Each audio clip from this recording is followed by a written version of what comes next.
La factura eléctrica que pagan los hogares se divide esencialmente en cuatro partes. Por un lado, generación y comercialización, que son las actividades que se suele llamar desreguladas o liberalizadas, solo parcialmente liberalizadas, que representan en torno al 25% del coste total del precio final de la factura eléctrica. Por otro lado, tenemos las actividades de suministro, las actividades de transporte y distribución de la electricidad hasta los hogares. Son actividades reguladas, actividades controladas, pautadas por el sector público y que representan en torno al 20% de la factura eléctrica final.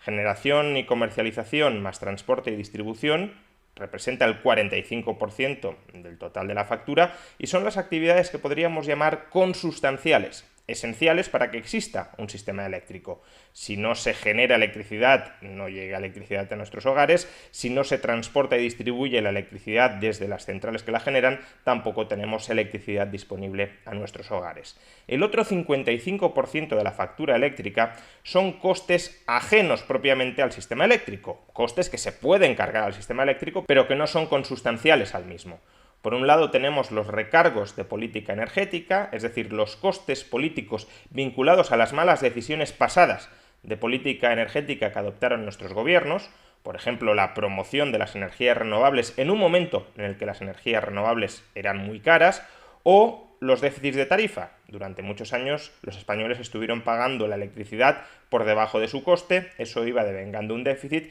que ahora estamos pagando, abonando una electricidad más cara de lo que cuesta producirla. Pues bien, estos recargos de política energética, estos y otros, pero esos dos que he mencionado son los principales, representan en torno al 35% del precio final de la electricidad. Y por último, tenemos los impuestos, el IVA y el impuesto especial sobre la electricidad, que constituyen el 20%. Por consiguiente, repito, el 45% del precio final de la electricidad son costes por actividades consustanciales necesarias para el sistema eléctrico. El otro 55% en realidad no es necesario para que exista un sistema eléctrico. Son costes políticos e impuestos que nuestros gobernantes han establecido sobre la factura de la electricidad, pero que no tendrían ni por qué estar ahí, ni, lo que es más importante, no tendrían ni siquiera por qué existir. Pues bien, ante esta realidad es lógico que muchos planteen la posibilidad de rebajar la factura eléctrica por la vía más rápida y más sencilla, que es bajando impuestos, en concreto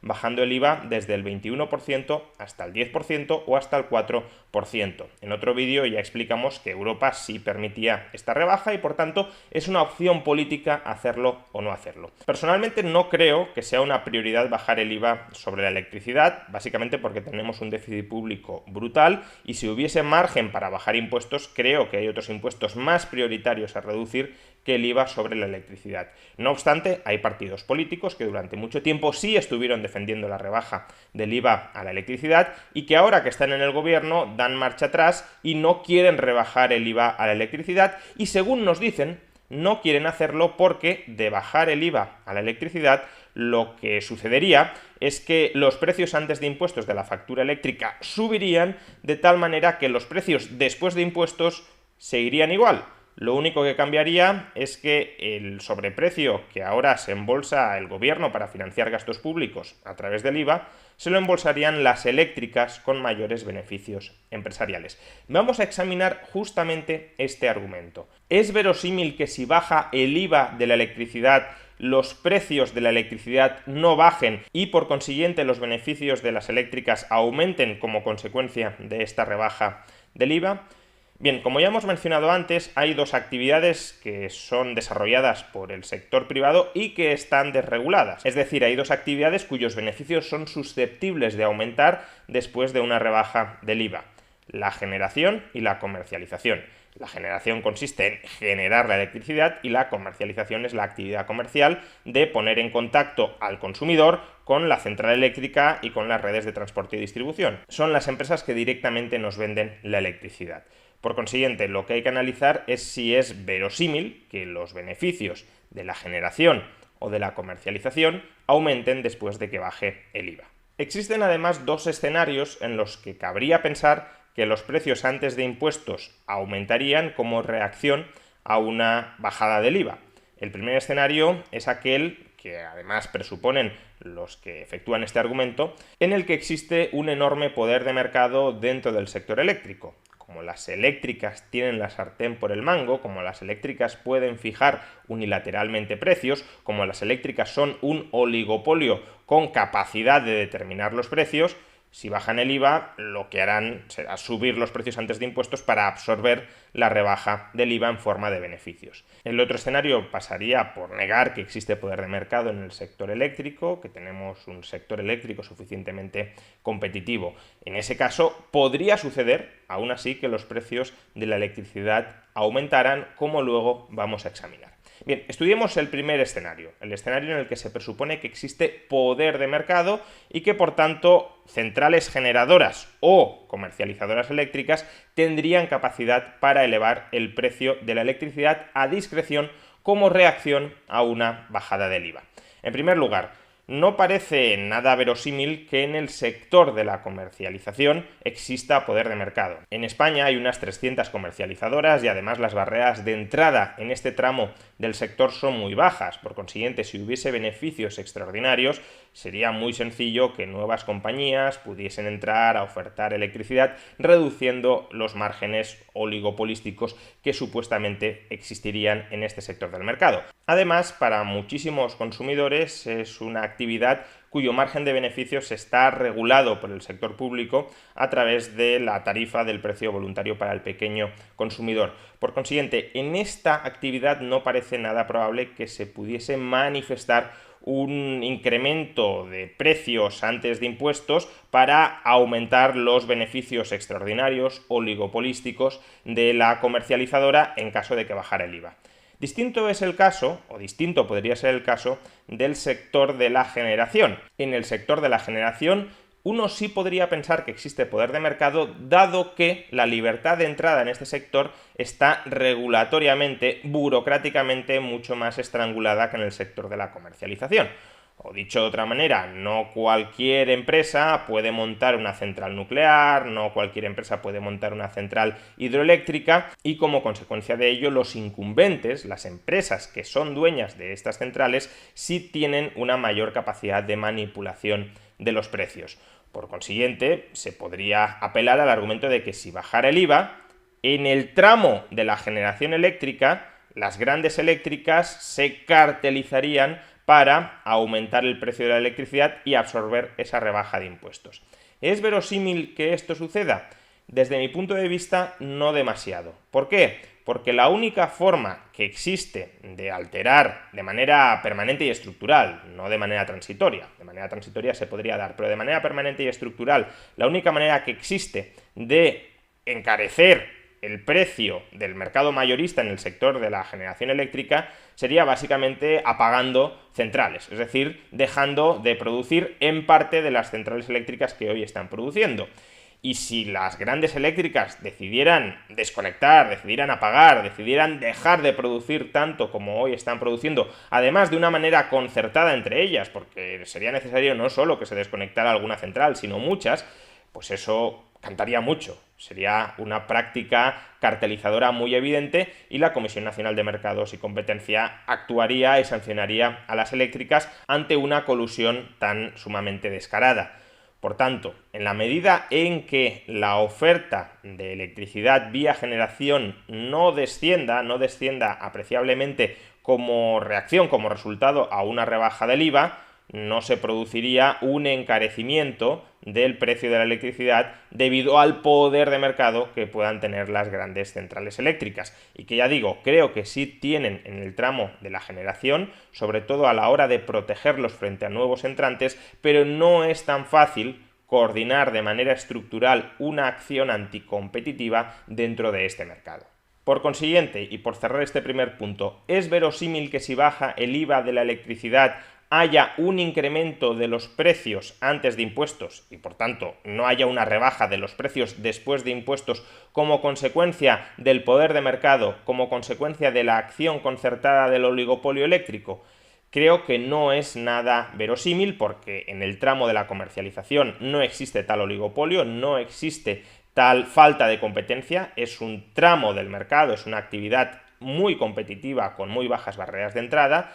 Y en el tramo de la generación, donde sí hay un oligopolio por las altas barreras de entrada que existen en esta actividad, una acción cartelizada, una acción colusiva de las grandes eléctricas, desconectando, apagando permanentemente centrales que hasta ahora habían venido funcionando y suministrando electricidad barata, sería una práctica tan descarada que llevaría a la Comisión Nacional de Mercados y Competencia a actuar, a sancionar y a forzar la reactivación de esas centrales y por tanto a rebajar el precio de la electricidad en el mercado mayorista. Ahora bien, ya hemos mencionado que existe un segundo escenario, el escenario de mercados competitivos, donde podría darse el caso de que una rebaja del IVA de la electricidad no dé lugar a una rebaja del precio que pagan los hogares. ¿A qué podría deberse esta circunstancia? ¿Cómo es posible que en ocasiones, si bajamos el IVA de un producto, en este caso de la electricidad, esa rebaja del IVA no se traslade en un menor precio pagado por los consumidores, pagado por las familias? Bien, esto depende de lo que en economía llamamos elasticidad de la demanda y elasticidad de la oferta. La elasticidad de la demanda nos indica cuánto reacciona la cantidad demandada de un producto después de que se abarate su precio. Y la elasticidad de la oferta nos indica cuánto aumenta la oferta de un producto después de que aumente su precio. O alternativamente, y esta interpretación será más relevante para lo que vamos a explicar ahora, cuánto tiene que aumentar el precio de un producto para que su oferta aumente en una determinada cantidad. Si la demanda de electricidad es muy elástica, después de que baje el IVA de la luz, se producirá un incremento muy fuerte de la cantidad demandada de electricidad. Y ese incremento muy fuerte de la cantidad demandada de electricidad tendrá que ser satisfecho con un incremento de la oferta. Sin embargo, si la oferta no es tan elástica como la demanda, es decir, si no podemos incrementar el suministro de electricidad a un coste marginal más o menos constante, si para incrementar el suministro de electricidad hay que incurrir en costes marginales crecientes, entonces, por necesidad del aumento de la demanda, se trasladará en forma de un aumento de los costes de producción de la electricidad en el tramo de la generación y, por tanto, en un incremento de precios antes de impuestos. Es un poco lo que ha sucedido durante estos días. El temporal ha elevado la demanda de electricidad y para abastecer ese incremento en la demanda de electricidad ha habido que aumentar la oferta de electricidad. Pero para aumentar la oferta de electricidad hay que poner en marcha, hay que activar centrales que producen de manera más cara que las que vienen operando de manera habitual y eso eleva los precios en el mercado mayorista y eso eleva el precio final de la electricidad. Por tanto, si bajando el IVA se reprodujera una situación similar a la que hemos vivido estos días, menor IVA, más demanda, más oferta, pero oferta más cara, por tanto aumento del precio en el mercado mayorista y aumento del precio antes de impuestos en la factura final de la electricidad, entonces la rebaja del IVA efectivamente no daría lugar a una rebaja de la factura eléctrica porque induciría un incremento de los costes de la generación, con la diferencia con respecto al momento actual de que ahora mismo el repunte del precio en el mercado mayorista es un repunte transitorio debido a que el aumento de la demanda es transitoria. Pero si el aumento de la demanda debido a la rebaja del IVA es permanente, entonces ese encarecimiento del precio en el mercado mayorista debido a la necesidad de activar centrales más caras para abastecer la demanda extraordinaria, ese encarecimiento sería estructural, al menos hasta que se inviertan nuevas tecnologías que puedan producir de manera más barata y por tanto no habría ninguna rebaja ni a corto ni a medio plazo de la factura eléctrica. ¿Es sin embargo este escenario un escenario verosímil? Bueno, sería necesario estudiar la elasticidad de la demanda y de la oferta en el mercado eléctrico, no tenemos datos que indiquen cuál es la elasticidad en un caso y en otro, sin embargo, mi percepción es que no sería así ni muchísimo menos. ¿Por qué razón? La demanda de electricidad aparentemente es una demanda no elástica, sino inelástica, es decir, para que las familias dejen de consumir electricidad, tiene que aumentar de manera bastante sustancial el precio de la electricidad. La electricidad es uno de los últimos bienes que deja de consumirse y por tanto su demanda, insisto, no es especialmente sensible al precio. Si la demanda no es sensible al precio, eso significa que actualmente ya se está demandando más o menos la electricidad que se quería demandar, que no hay mucha demanda latente de electricidad que no esté siendo satisfecha debido a que los precios son altos. No estoy diciendo que no haya ninguna. Estoy diciendo que no hay muchísima como para que una rebaja de los precios dé lugar a un incremento sobreproporcional de la cantidad demandada, al menos en el sector de las familias. En el sector empresarial a medio plazo podría ser diferente, pero en el sector de los hogares no parece que vaya a ser así. Y por consiguiente, si la demanda de electricidad es bastante inelástica, es bastante insensible a las fluctuaciones, a los cambios de precios, eso significa que una rebaja del IVA no daría lugar a un incremento muy importante de la demanda de electricidad. Y si no da lugar a un incremento muy importante de la demanda de electricidad, la oferta no tendría que incrementarse mucho, y si la oferta no necesita incrementarse mucho, no es necesario poner en marcha centrales que sean marginalmente más costosas y que por tanto eleven de manera estructural los precios en el mercado mayorista. Y en todo caso, si hubiese una elevación de los precios en el mercado mayorista, lo que habría que hacer es facilitar la instalación, la creación, la apertura de nuevas centrales eléctricas que produzcan, que generen la electricidad de manera más barata que las centrales marginales que la están generando a día de hoy, por ejemplo, centrales de carbón. Habría que facilitar la instalación de otro tipo de centrales, ya sean renovables, ya sean hidroeléctricas, ya sean nucleares, que tengan costes más bajos que las centrales marginales que hoy abastecen la totalidad de la demanda eléctrica. En todo caso, también dejemos claro